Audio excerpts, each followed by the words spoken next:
Kuwait marks the 10th anniversary of naming the state of Kuwait as the Global Humanitarian Center by the United Nations and naming the late Emir Sheikh Sabah Al-Ahmed Al-Jaber Al-Sabah as humanitarian leader.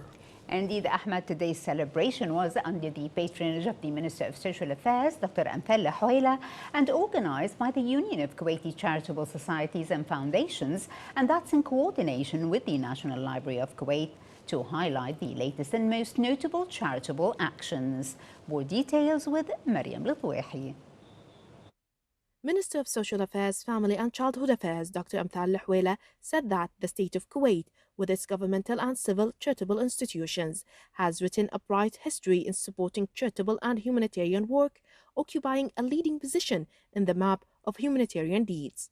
This came in a speech during the celebration of the 10th anniversary of the United Nations naming the state of Kuwait the Center of Humanitarian Action, and His Highness the late Emir Sheikh Sabah Al-Ahmed Al-Jaber Al-Sabah, the leader of humanitarian deeds, in 2014, organized by the Union of Kuwaiti Charitable Societies and Foundations in cooperation with the National Library of Kuwait. Today is marking 10th year since Kuwait was nominated as the center of humanitarian work. This nomination comes from the United Nations as a gratitude for the government of Kuwait and the state of Kuwait and the people of Kuwait for their continuous support for the humanitarian needs around the world.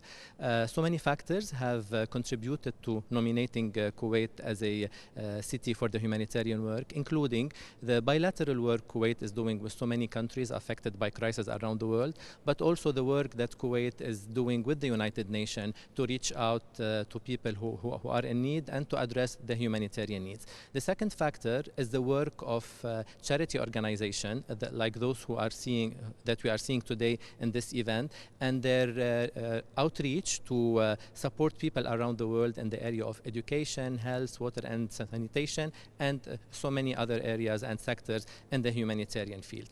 Since 2014, and even before the discovery of oil, Kuwait provided endless support to those who need it. And from 2023 till today, Kuwait supported the regional political and natural crisis.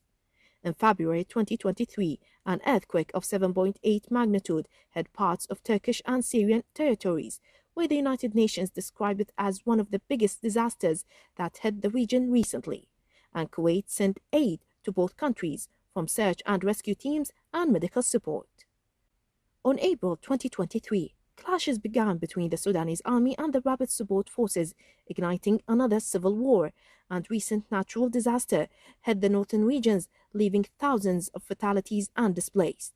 The state of Kuwait mobilized 11 relief airlift missions to aid civilians. On September 2023, Hurricane Danielle hit the eastern coast of Libya, causing floods and killing and missing thousands, which the state of Kuwait provided a swift support to the Libyan people in their hour of need. And since over 75 years, the state of Kuwait affirmed its position in supporting the Palestinian crisis and denying the Israeli occupation. And from nearly a year ago, the Israeli war on Gaza, which killed over 40,980 Palestinians and injured and displaced hundreds of thousands.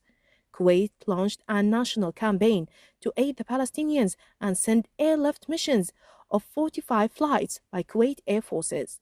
And also, the only international medical team to enter Gaza was the Kuwaiti medical team to support the medical system in Gaza Strip. From the Center of Humanitarian Deeds, I'm Maryam Litwahi for the News Department.